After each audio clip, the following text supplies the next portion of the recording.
Last year, I had a traumatic accident. If you follow me, you know about it. Basically, broke 7 bones in my face, broke 2 bones, broke vertebrae in my neck, and went permanently blind in my right eye. And I thought, okay, well, I guess I got to deal with that. And then cancer said, it's my turn.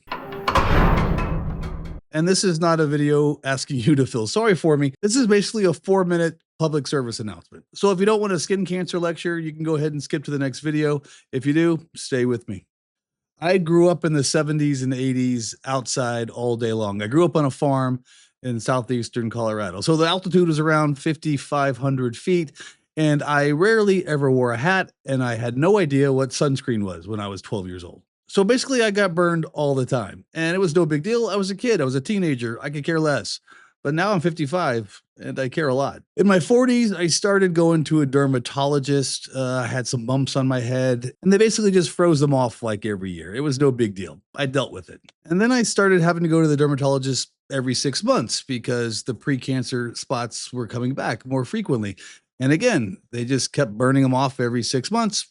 And I just kept dealing with it. Then I started going every 3 months because the spots were coming back faster and more furious. Again, they just kept burning them off, and I just kept going back.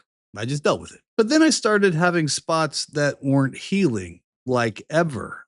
And that was a little bit more concerning. So once again, on my 3-month visit to the dermatologist, I asked, hey, these spots aren't going away. And that's when they said, well, maybe we should do a biopsy on them. And they did. And they came back with cancer. So I guess if you're going to have a cancer, the skin cancer is the one to have. I don't know. I just made that up. No cancer is good, but that's what I had. I had skin cancer and I had to deal with it. So there's this new surgery called Mohs Surgery, Mohs, and it's pretty effective. I think it was last time I saw it was 96 to 98% effective against cancer. And it's kind of cool. I mean, as cool as cancer surgery can be, I guess.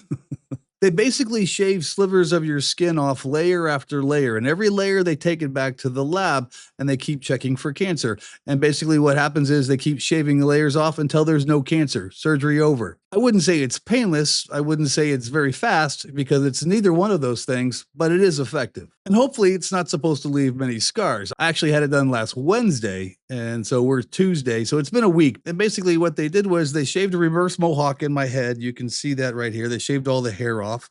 Then they shaved all the skin off, and then they cauterized it. So that smelled great. And then they stitched it. Did it in a few spots. You can see there's another spot right here and right here. Another spot right here. I think I had a total of 19 stitches. So this is what it looks like a week after. I've healed a lot. It looked a lot worse than this a week ago. I guess that's the real reason I'm making this video. Just awareness. Skin cancer doesn't look like anything special. It's not this graphic thing that sticks out of your head. It could be really slight. It could be just a spot. And this is what I'm trying to tell you. Pay attention to your skin. Pay attention to the spot. Something that's changing, something that's not Patrick, that was actually my dermatologist. That's pretty funny. I guess what I'm saying is pay attention to any new spots on your skin, something that's changing, something that's itching, something that's bleeding, something that just doesn't heal. Something's not right. Remember A, B, C, D, E. A is for asymmetry. B is for irregular borders. C is uneven or changing behavior. D is diameter. And then E is evolving. Those things will save your life. So check those suspicious spots. Check your scalp, under your arms, in your face, on your ears, even places that you can't see. Get a trusted partner to help look for you. It could be fun. Who knows?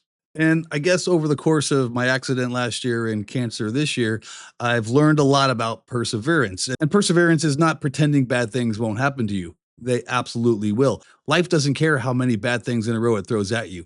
You have to deal with it over and over and over again. Hopefully, you won't have to deal with a ton of them, but you're going to have to deal with it. Ignoring bad things rarely works. And perseverance is simply making that dermatologist appointment, letting the doctor check it out, getting a biopsy, going through surgery, dealing with it. That's perseverance. So that's my challenge today. Take 5 minutes. Check your skin. Look at your skin. If something doesn't feel right, if something feels itchy or scratchy, if something's not healing, if something's growing, don't Google doctor it. Go to a dermatologist. I can't control what life throws at me, but I can control how I see it and how I react to it. So if I've been in a meeting with you lately and I was wearing a hat, it was probably because I was self-conscious because of my scars. That's part of dealing with it, I guess. I'm not ignoring it. I'm just maybe hiding it from you a little bit. So I guess another life scar are real scars. Another chapter of hurdling, still standing, still talking, still building, and that's all I can do. I just wanted to share my experience and hopefully it helps you deal with it as well. So I'll say all the things you're supposed to say about skin cancer. Avoid the sun if you can. Wear a hat, wear clothing, use sunscreen, blah, blah, blah. You know the deal. I just didn't do all the things I should have done, but you can. Patrick Kelly, the tattooed nerd, make sure you check your skin today. That's the skin challenge.